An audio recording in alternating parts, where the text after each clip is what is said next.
Et on reste dans le monde du numérique pour parler Bitcoin et crypto-monnaie. Cette monnaie virtuelle pourrait être légalisée au Maroc. L'annonce a été faite cette semaine par la ministre des Finances lors d'une intervention à la Chambre des représentants. Ce qu'on appelle également crypto-monnaie donc serait alors placée sous le contrôle de Banque al-Maghreb, de quoi limiter les risques d'usages illégaux comme le blanchiment d'argent issu d'activités criminelles ou encore le financement du terrorisme. Et la régulation du Bitcoin. Et pour explorer ce sujet, j'ai le plaisir d'accueillir l'un des spécialistes internationaux en la matière. J'ai nommé le professeur marocain Mostafa Belkhayat. Bonsoir et bienvenue. Bonsoir. Ravi de vous accueillir de nouveau. Alors jusqu'à présent, la crypto-monnaie était interdite dans le royaume. Pourtant, quelques 900 000 Marocains en possèdent, ce qui place notre pays au 24e rang mondial, d'après une récente étude. Finalement, les pouvoirs publics n'avaient d'autre choix que de légaliser. La monnaie virtuelle représente 2300 milliards de dollars et 10 000 différentes crypto-monnaies, y compris le Bitcoin et les NFT. Il s'agit d'un tsunami monétaire qu'aucun gouvernement ne peut contrôler. Donc la jeunesse marocaine, avide de technologie, y voit une opportunité pour elle aussi aller prendre une part du gâteau.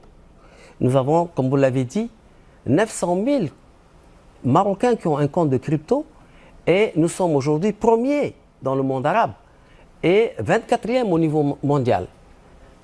Madame la ministre Nadia Fattah Al-Alaoui, elle est consciente de ce qui se passe au Maroc et ce qui se passe à l'étranger et est en train d'étudier avec les autorités comment mettre en place un cadre légal.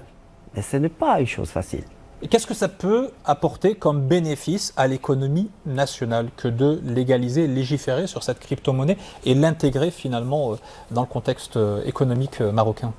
Écoutez, tout de suite, pour répondre à cette question, je souhaite inviter les autorités à aller au-delà de la législation pour envisager, étudier comment et pourquoi lancer au Maroc, faire du Maroc une terre d'accueil des génies de la crypto-monnaie. Parce que là, je vous garantis, et je peux le prouver, nous avons des Saïd Aweta du Bitcoin, nous avons des Hicham Gourouj de la crypto et de Nawal Moutawakil dans le domaine des NFT. Donc l'économie marocaine va exploser si on libère le génie marocain dans le domaine de la crypto-monnaie. Des jeunes qui n'ont jamais eu de compte bancaire vont pouvoir bénéficier d'une carte internationale pour pouvoir offrir à leurs parents ce qu'ils veulent. Et ça, c'est très important. Les étudiants n'auront plus besoin d'aller quitter le pays parce que le pays devient un paradis pour eux. Le tourisme va exploser sur les réservations en crypto. Car il faut souligner qu'aujourd'hui, plus de 100 000 personnes sont millionnaires en crypto-monnaie. Les jeunes n'auront plus à mendier un emploi. Car Internet va leur permettre de vivre honorablement.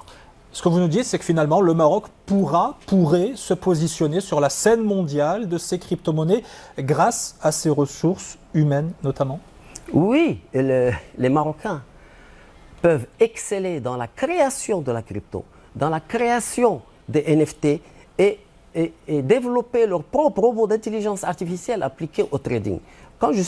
Pendant le Covid, j'ai commencé à enseigner en Darija gratuitement au Maroc à travers des conférences, à travers mes réseaux sociaux, de Tanger à Goulmim où vous m'avez interviewé, puis la Youn.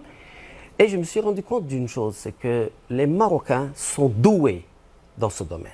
Il faut absolument leur donner leur chance. Parce que comment dire, on ne peut pas passer à côté de cela. C'est quelque chose de totalement historique. Est-ce que ça peut permettre également de faire face à la conjoncture souvent difficile à laquelle on est confronté actuellement? Oui, vous savez, il y a des faits qui sont sûrs. Je peux vous dire, dans le domaine de l'analyse graphique, l'analyse technique et tout ce qui va se passer en 2022, on sait que les Américains vont augmenter les taux d'intérêt sur cette année. Donc, les bons de trésor américains vont baisser. Donc, les indices boursiers dans le monde vont baisser et le dollar va baisser. Donc, le blé, le pétrole, l'or vont monter cette année. Et donc, c'est notre chance à nous, Marocains, de prendre notre chance. Moi, je propose d'étudier la possibilité de créer un fonds souverain dédié à la crypto-monnaie pour pouvoir accumuler du Bitcoin sur les années à venir. Mais on ne va pas l'acheter en dollars ou en euros. Non, on va vendre des cryptos. Il y a 8000 cryptos à vendre qui n'auront pas autant de force que le Bitcoin. Donc, on vend, par exemple, Mana contre le Bitcoin, X contre Bitcoin, de telle manière à accumuler du Bitcoin tranquillement, peinardement. Alors, je voudrais finir quelque chose... En un mot. Oui. En un mot, allez-y. Oui, je voudrais juste finir qu'il y a environ 500 milliards de dollars qui vont s'évaporer cette année des 10 000 cryptos. Car la liquidité va se réduire sur toute la planète. Et je souhaite que le Maroc puisse récupérer 10%. Ça représentera 50 milliards, autrement dit, doubler les réserves de change du Maroc. Merci beaucoup, Moustapha Belkhiat. Je rappelle et je précise que vous avez été champion du monde de trading, notamment online, et que vous maîtrisez, on l'a bien compris, toutes ces questions-là liées aux finances et notamment aux crypto-monnaies. Merci de nous avoir fait bénéficier de votre expertise ce soir sur le plateau d'Info Soir Weekend. Et à très bientôt. Parce qu'a priori, on va en reparler. Dans notre